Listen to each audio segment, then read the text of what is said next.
درود پڑھیں، یہ منہ بھی میٹھا رکھے گا، یہ دل بھی ٹھنڈا رکھے گا، یہ دنیا بھی ٹھنڈی رکھے گا اور آخرت بھی ٹھنڈی کر دے گا۔ درود چراغ بھی ہے، درود کستوری بھی ہے، خوشبو بھی ہے، مہک بھی ہے، شہد بھی ہے، گلاب بھی ہے، کھنڈ بھی ہے اور سینے کی ٹھنڈ بھی ہے۔ تین چیزیں گناہوں کا کفارہ ہیں۔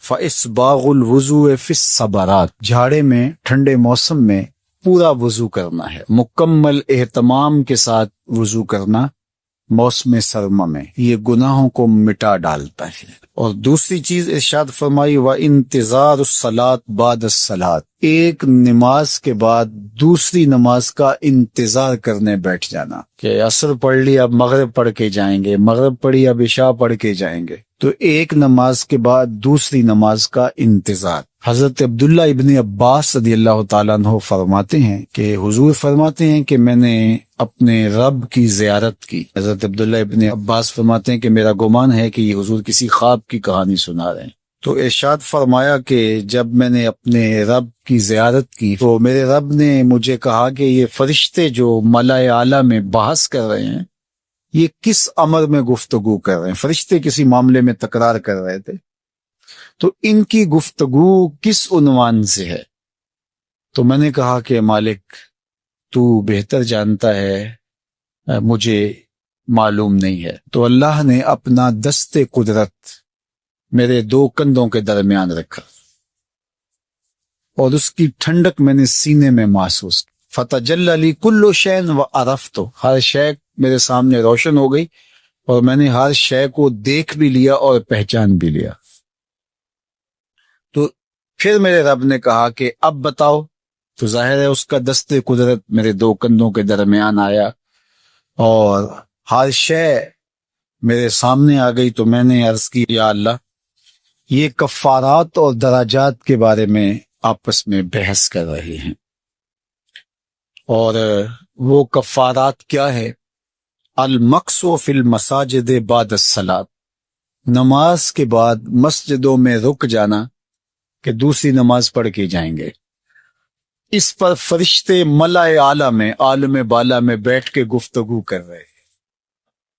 اللہ اکبر، یہ کتنا بڑا عمل ہے کہ جس پر فرشتے کہہ رہے ہیں بلے بلے، کیسے وہ لوگ ہیں جو ایک نماز کے بعد دوسری نماز کے لیے رک جاتے ہیں۔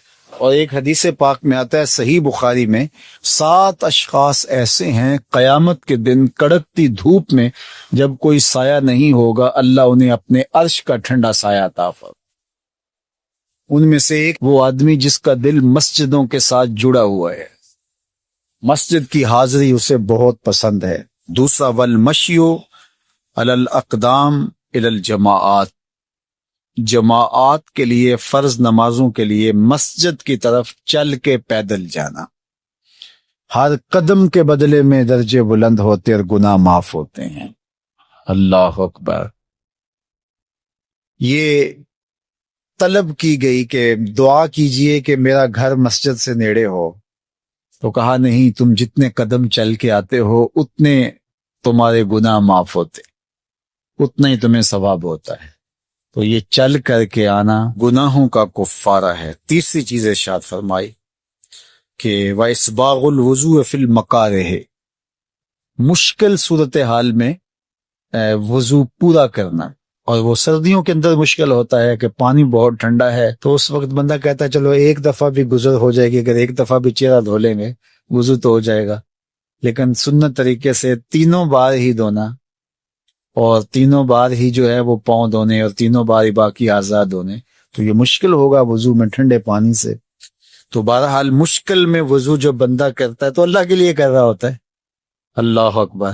تو اللہ تعالیٰ کو یہ بڑا پسند ہے، اس سے اللہ گناہ ختم کر دیتا ہے اللہ۔ تو یہ 3 چیزیں کفارات میں سے ہیں، یہ گناہوں کو مٹانے والی چیزیں، 3 چیزیں منجیات ہیں، نجات دینے والی ہیں۔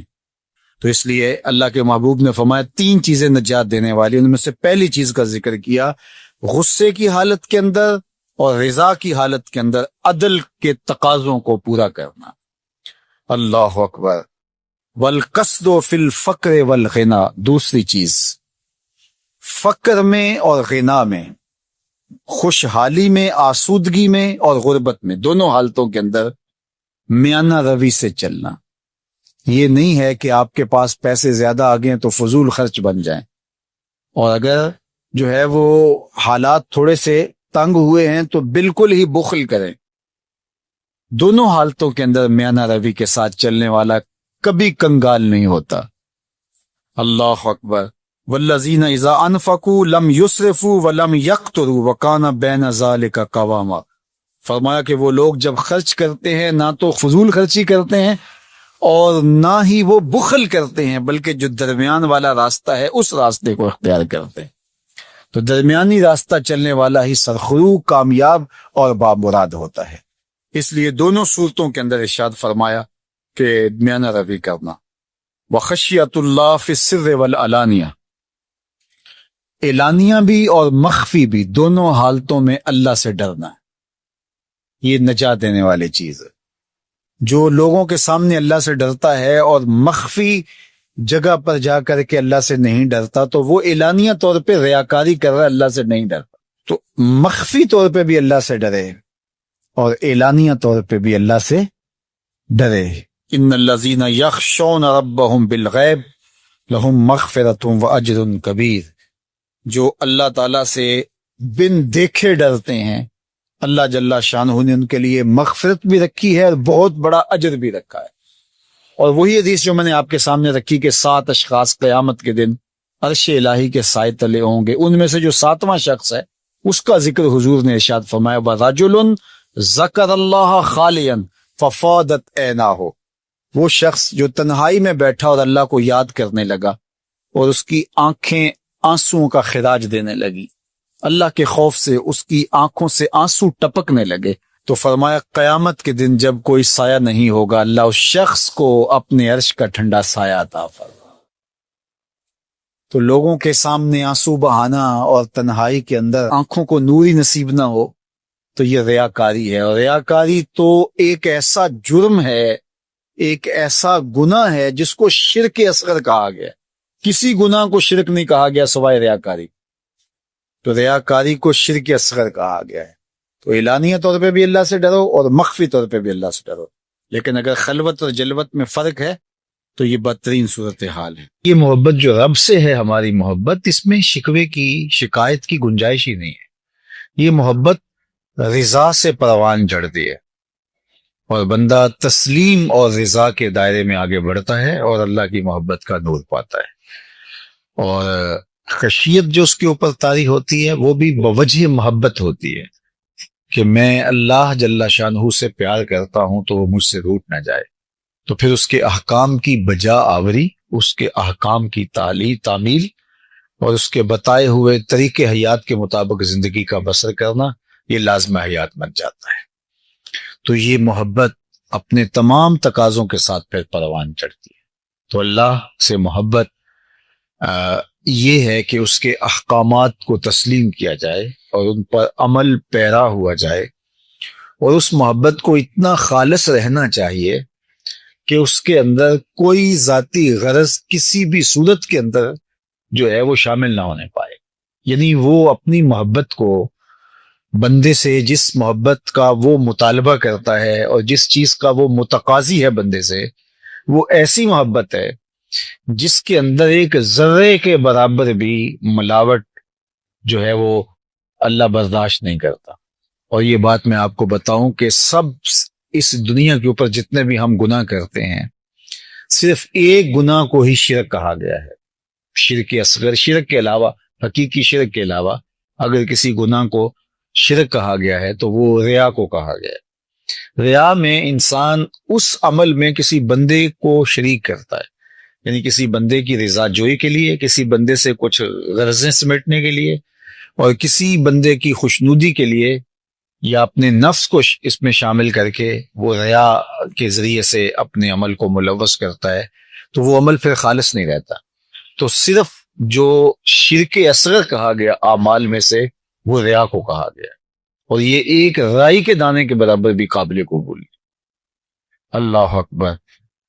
اللہ کے محبوب کی خدمت میں ایک صحابی حاضر ہوئے تو انہوں نے عرض کی، یا رسول اللہ صلی اللہ علیہ وسلم، ایک شخص جہاد کرتا ہے اعلاء کلمت الحق کے لیے، لیکن اس کے دل میں یہ بات بھی ہے کہ میری شہرت اور ناموری بھی ہو جائے گی، تو کیا اس کا یہ عمل قابل قبول ہے؟ تو اللہ کے اس کو کوئی اجر ملے گا؟ تو حضور نے ارشاد فرمایا فلا شیء لہ، اسے کوئی اجر نہیں ملے گا۔ تو یہ سمجھے کہ میں اپنی جو گفتگو ہے اس کو صحیح طرح سے حضور کے سامنے عرض نہیں کر پایا، تو انہوں نے دوبارہ دوہرا کے کہا حضور اس کا مقصد اللہ کے جھنڈے کو بلند کرنا، اعلاء کلمت الحق اور دین کے پرچم کو اونچا کرنا ہے، اور اس کے لیے اس نے اپنی متاع جاں وار دی، قربان کر دی اپنی زندگی۔ لیکن اس کے دل کے گوشے میں یہ بات بھی تھی کہ چلو میری شہرت اور ناموری بھی ہوگی، تو کیا اس کو اس عمل کا جو اس نے اپنی جان واری ہے صلہ ملے گا؟ تو اللہ کے محبوب نے ارشاد فرمایا فلا شیء لہ، اسے کوئی اجر نہیں ملے گا۔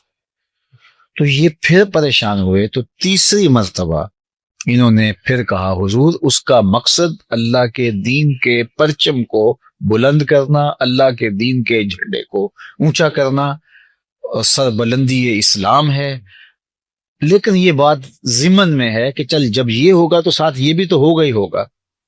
تو حضور نے پھر فرمایا فلا شیء لہ، اسے کوئی اجر نہیں ملے گا، اور پھر اس کو وضاحت کرتے ہوئے فرمایا کہ اللہ صرف اسی عمل کو قبول کرتا ہے جو اس کی رضا کے لیے کیا ہے۔ تو جس عمل کے اندر ایسی شرکت ہو جائے جس سے نفس کی پرورش ہو، خواہشات، تو وہ اللہ تعالیٰ اس حوالے سے بہت غیرت رکھتا ہے، اور یہ بہت بڑی بات ہے۔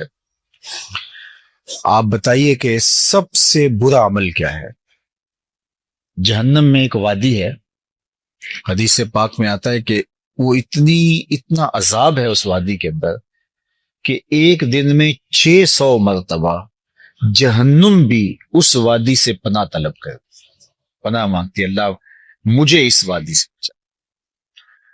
600 مرتبہ ایک دن میں جہنم اللہ سے عرض کرتی ہے مالک مجھے اس حصے سے بچا کے رکھنا، 600 مرتبہ ایک دن میں۔ تو صحابہ نے عرض کی یا رسول اللہ صلی اللہ علیہ وآلہ وسلم اس وادی میں کون لوگ ڈالے جائیں گے؟ تو اللہ کے محبوب علیہ السلام نے فرمایا القراء المراؤون، وہ قراء جو ریاکاری کرتے، وہ اس وادی کے اندر ڈالے جائیں گے۔ تو اب اللہ کیا چاہتا ہے ہم سے؟ اللہ چاہتا ہے میرا بندہ میرا ہی ہو اور اس کے اندر غیر کی شرکت نہ ہو۔ یار ایک عورت نہیں چاہتی کہ میرے سے محبت کرنے والا وہ شوہر ہے یا اس کی ناجائز محبت بھی ہو، وہ یہ گوارا نہیں کرتی کہ اس کے اندر کسی کی معمولی سی شائبہ بھی جو ہے وہ غیر کی شرکت کا ہو۔ ایک مرد نہیں چاہتا، وہ جس سے محبت کرتا ہے تو وہ نہیں چاہتا کہ اس میں شائبہ غیر کا ہو۔ تو جو سب سے زیادہ غیرت والا نہیں، اغیر سب سے زیادہ غیرت کرنے والا ہے، تو وہ کس طرح گوارا کرے گا کہ نفس شامل ہو، خواہشات شامل ہو اور کوئی اور شامل ہو؟ قیامت کے دن جو لوگ ریاکاری کرتے رہے تو اللہ تعالیٰ ان کو بلائے گا اور وہ کہیں گے کہ مالک ہمارے عمل کی جزا، تو اللہ فرمائے گا ان سے لو جن کے لیے کرتے رہے، اور یہ وہ انتہائی ذلت ہوگی اس نے جو اٹھانی پڑے گی۔ تو محبت کا تقاضا پھر محبت کا خالص ہونا ہے، اور خالص للہ محبت ہی مقبول ہے، اور جو خالص للہ نہیں ہے وہ مردود ہے۔ تو اس لیے تھوڑی محبت ہو، وہ آہستہ آہستہ پروان چڑھ جائے، لیکن ہو خالص۔ تو یہ ہمارے دین کا، ہمارے رب کا، ہماری شریعت کا ہم سے تقاضا ہے۔ فرمایا والذین آمنوا اشد حبا للہ، جو ایمان والے ہیں وہ اللہ سے ٹوٹ کے پیار کرتے ہیں، اور محبت ان کی اس مقام پہ، اس درجے پہ ہے کہ وہ اس محبت میں کسی اور کو خاطر میں نہیں لاتے۔ باقی جو محبتیں ہیں وہ اللہ کی محبت کی ہی صورتیں ہیں، اللہ کی محبت کی ہی شکلیں ہیں، چونکہ کل منصوب الی محبوب محبوب، عربی کا ایک مقولہ ہے، جو محبوب کی طرف چیز منصوب ہو وہ بھی محبوب ہوتی ہے، تو وہ اصل محبوب کی محبت کا ہی عکس ہوتا ہے، محبوب کی محبت کا ہی ایک رنگ ہوتا ہے۔ تو وہ پھر وہ شریعت اس کی اجازت دیتی ہے، شریعت کہتی ہے کہ میری محبت کی آپ کو تکمیل یہاں سے ملے گی۔ مثال کے طور پہ حجر اسود ہی ہے، تو یہ اللہ کی محبت کا روپ ہے، اس کو چومنا۔ اس کے بارے میں کہا گیا کہ یمین اللہ، جو حجر اسود ہے یہ اللہ کا دایاں ہاتھ ہے۔ اللہ اکبر! تو جس نے حجر اسود کو چوما گویا اس نے رب سے مصافحہ کیا۔ یمین اللہ، اللہ کا دست راست ہے، اس کا دست کرم ہے۔ اللہ اکبر۔ تو پھر اب مجھے اور آپ کو سمجھ آتی ہے کہ ہم وہاں جا کے بے چین کیوں ہو جاتے ہیں، وہ کشش کیوں ہوتی ہے۔ بعض کا تن مردہ کے اندر بھی جان آ جاتی ہے اور وہ آگے جو ہے وہ بڑھنے کو بے چین ہو جاتا ہے، اس لیے کہ اس نے دست کرم بڑھایا ہے کہ آؤ مجھ سے مسافہ کرو۔ اللہ اکبر۔ تو یہ اس کی محبت کا عکس ہوا، ورنہ اسلام نے تو پتھروں سے دور کیا ہے۔ آپ اسلام کا مزاج پڑھیں، اسلام نے پتھروں سے بندوں کو دور ہٹایا ہے، لیکن اس پتھر کے نیڑے کیا جا رہا ہے، جو پھر اس کی محبت کا جو بھی عکس ہوگا۔ پتھروں سے دور ہٹایا ہے، لیکن کہا کہ جب تم میرے گھر کا طواف کر لو تو 2 رکعت وہاں پڑھو جہاں میرے محبوب کے قدم لگیں، مقام ابراہیم پہ 2 نفل پڑھو۔ پتھروں سے دور ہٹایا، اس پتھر کے نیڑے سجدہ کرنے کی ترغیب، پتھروں سے دور ہٹایا، لیکن کہا صفا مروہ پر جو ہے وہ دوڑ لگاؤ۔ تو یہ وہ پھر جو چیزیں منسوب ہوں گی رب کے ساتھ، تو پھر ان کی محبت اللہ کی محبت ہوگی۔ تو یار اس کے ساتھ ایک پتھر منسوب ہو جائے تو اس کی محبت اللہ کی محبت ہے، اور حضرت خلیل اللہ کے قدم لگ جائیں تو وہ اس کی محبت اللہ کی محبت ہے، حضرت ہاجرہ کے قدم لگ جائیں تو اس پتھر کی محبت اللہ کی محبت کا عکس اور جمال ہے۔ تو پھر رسول اللہ کی محبت اللہ کی محبت کا رنگ کیوں نہیں ہوگی؟ تو پھر اللہ اور اس کے رسول کی محبت ایک ہی محبت ہے۔ تو اللہ اور اس کے رسول سے محبت کرنے کی پھر ترغیب ہمیں شریعت میں جو ہے وہ ملتی ہے۔ تو پھر اللہ اور اس کے رسول سے شدید محبت یہ تقاضا ایمان ہے، اور اللہ ہم سے چاہتا ہے کہ ہم اس سے بھی پیار کریں، اس کے محبوب سے بھی پیار کریں، اور اس کے محبوبوں سے بھی پیار کریں۔ اللہ اکبر۔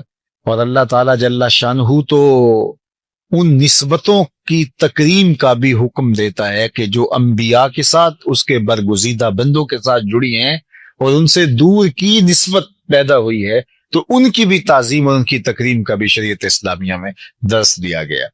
تو اللہ جل شانہ ہمیں اپنی سچی محبت کا جمال عطا کرے۔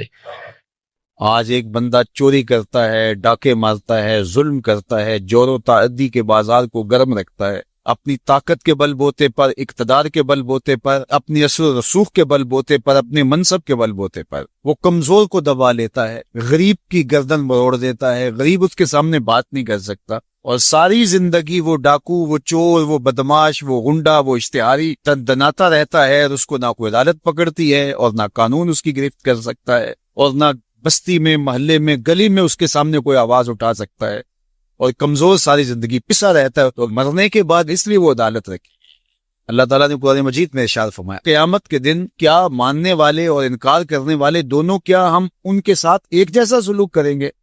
ما لکم کیف تحکمون، یہ تم کہاں سے فیصلہ لائے ہو، یہ بات تم نے کہاں سے گڑھ لی ہے؟ مرور زمانہ کے ساتھ جو مسلسل مشق ہوتی ہے تمہاری اس دنیا کے اندر، اس سے تم سمجھتے ہو کہ ایسا ہوگا، لیکن ایسا ہوگا نہیں۔ وہ ایک الگ نظام ہے، اور اس نظام میں آپ کو ایک ایک چیز اللہ کے حضور لے کے پیش ہونا ہوگا۔ تو کہا واتقوا یومن، اس دن سے ڈرو، لا تجزی نفس عن نفس شیئا، کوئی جان کسی جان کی جزا نہیں بنے گی، کوئی جان کسی جان کا بدلہ نہیں بنے گی کہ اس جگہ مجھے رکھ لو۔ کوئی بننا بھی نہیں چاہے گا، اگر کوئی بنانا بھی چاہے تو کوئی بننا ہی نہیں چاہے گا۔ یوم یفر المرء من اخیہ وامہ وابیہ، اس دن باپ بھی کہے گا کہ میں اس کا ذمہ دار نہیں ہوں، بیوی کہے گی میں اپنے شوہر کی ذمہ دار نہیں ہوں، بیٹا کہے گا میں اپنی ماں کا ذمہ دار نہیں ہوں، ماں کہے گی میں اپنی بیٹی کی ذمہ دار، اور وہ ایک دوسرے سے جان چھڑا رہے ہوں گے۔ جب ماں بھی جان چھڑا رہی ہوگی، بتائیے وہ دن پھر کس طرح نفسی نفسی کا ہوگا۔ آج کی تاریخ میں سارے لوگ میدان چھوڑ کے بھاگ جائیں، لیکن ماں جو ہے وہ جلتی ہوئی آگ میں بھی کود جاتی ہے اپنی اولاد کے لیے، لیکن وہ دن اتنا سخت ہوگا کہ ماں بھی چھوڑ دے، ماں بھی کہے گی یہ اس سے پوچھو، میں اس کی ذمہ دار نہیں۔ اللہ اکبر۔ تو کہا وہ دن آنے والا ہے، آج تم نے دنیا کے اس رویے سے اور اس طرز زندگی سے، اور جو تم زندگی گزارتے ہو اس سے تم نے یہ نتیجہ نکال لیا ہے کہ آخرت میں بھی ایسے ہی چلے گا، تو ایسے نہیں ہے۔ اور اگر آپ ناراض نہ ہوں، بعض اوقات خوش آمدی مریدین پیروں کو اس قدر کہتے ہیں کہ آپ تو بخشے ہوئے ہیں، آپ تو کامل ہیں، اور آپ تو پہنچے ہوئے ہیں، اور وہ سن سن کے بچپن سے جب آنکھ کھولتا ہے وہ شہزادہ آغوش مادر سے، جب نکل کے وہ خانقاہ کے ماحول میں آتا ہے تو وہ یہی سنتا ہے کہ یہ کوئی الگ مخلوق ہے، تو آہستہ آہستہ اس کی طبع کے اندر بھی یہ راسخ ہو جاتا ہے کہ مجھے تو کوئی پرسش نہیں ہوگی، میں تو شریعت سے، قانون سے، اخلاقیات سے مبرہ ہوں۔ ہم نے دیکھا ہے کہ پیروں کے بیٹے بالکل نوخیز بچے بوڑھے سفید داڑھیوں والوں کی تذلیل کر رہے ہوتے ہیں اور ان کو غلاموں کی طرح سمجھ رہے ہوتے ہیں۔ ان کا خیال ہے کہ ہم ان کے اوپر جو ہے وہ کوئی حاکم بن کے آئے ہیں۔ یہی سیاستدانوں کا حال ہے، یہی باقی طبقات کا حال ہے۔ تو وہ ماحول ایسا ان کو دیا جاتا ہے اور وہ پھر آہستہ آہستہ یہ سمجھتے ہیں کہ ہم تو بخشے ہوئے ہیں، اور ایسا ہوتا ہے کہ وہ بیچارے دعا سے بھی محروم ہو جاتے ہیں۔ میں نے دیکھا ہے کہ جب لوگ فوت ہوتے ہیں تو بالخصوص جو اس طرح کا ماحول ہوتا ہے وہاں، تو وہاں پیر صاحب کے لیے مغفرت کی دعا نہیں کی جاتی، ان کے وسیلے سے اپنے لیے دعا کی جاتی۔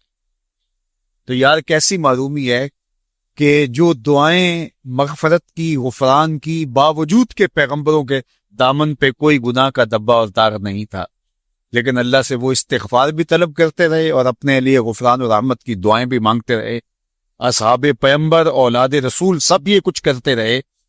لیکن آج جو ہے وہ مجھے اچھی طرح یاد ہے کہ ایک دفعہ ہم کہیں فاتحہ پڑھنے گئے، بہت پرانی بات بھی نہیں ہے، کوئی 10 سال پرانی بات ہوگی۔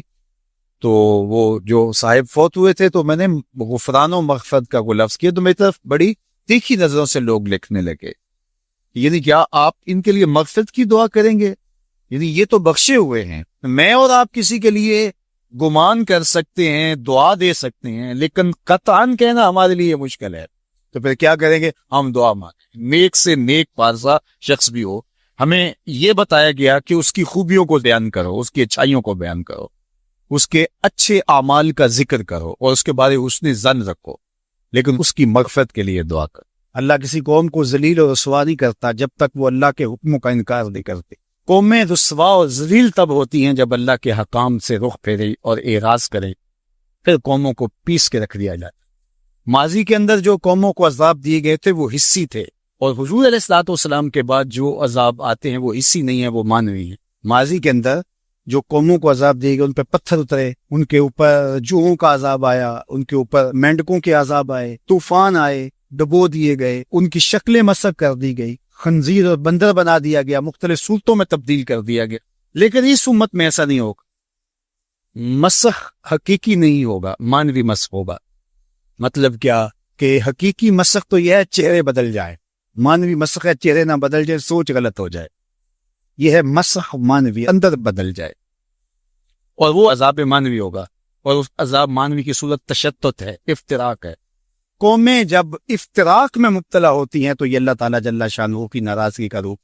اللہ تعالیٰ جل شانہ جب کسی سے ناراض ہو جاتا ہے تو ایک تو اس قوم سے، سورہ یاسین کا ابتدائیہ دیکھیے، جب حبیب النجار نے آ کے ان 2 فرستادگان کے لیے کہا تھا کہ یہ اللہ کے فرستادہ ہیں اور تم سے مانگتے کچھ نہیں ہیں اور تم ان کو قتل کے در پہ ہو گئے ہو، لیکن انہوں نے حبیب نجار کو بھی دھر لیا، اور پھر نتیجہ کیا ہوا کہ ان کو بھی شہید کر دیا، اور جو فرستادگان الہی آئے تھے، پیغمبر آئے تھے، ان کو بھی شہید کر دیا۔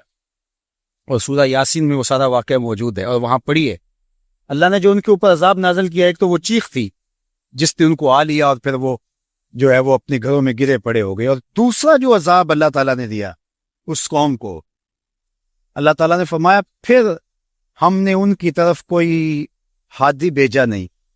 ذرا غور کیجیے، یہ باریک عذاب ہے، یہ مانوی عذاب ہے۔ انہوں نے میرے فرستادگان کی قدر نہیں کی تو پھر میں نے سزا کیا دی کہ پھر ان کی طرف میں نے کوئی ہادی نہیں بھیجا، رہنما نہیں بھیجا جو ان کی رہنمائی کر سکے، ان کو بلائے، ان کو پھر اندھیروں میں بھٹکنے کے لیے چھوڑ۔ تو یہ بات ذہن میں رکھیے گا، جب قومیں تشدد، ناقدری، اچھے لوگوں کو نظر انداز کرنے کا مزاج پیدا کرتی ہیں تو پھر ان کے اوپر جو عذاب بھیجے جاتے ہیں ان میں سے ایک عذاب کہ پھر وہ حقیقی قیادت سے محروم کر دیے جاتے ہیں۔ آج میرے وطن اور عالم اسلام کی جو حالت ہے، ہم اس وقت قیادت کے اعتبار سے یتیم ہیں۔ یہ الگ بات ہے کہ ہر بندہ دعویٰ کر رہا ہے کہ میں ہی نجات دہندہ اور میں قائد۔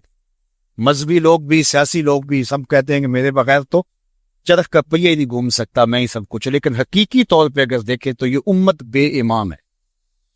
اس وقت ہمارے پاس قیادت کا فقدان ہے، اگرچہ قائدین کی بہتات ہے، لیکن قیادت، حقیقی قیادت جو درد امت کا مداوع کر سکتی ہو، جو ضرورت کی کفیل ہو، وہ قیادت آج ہمارے پاس نہیں ہے۔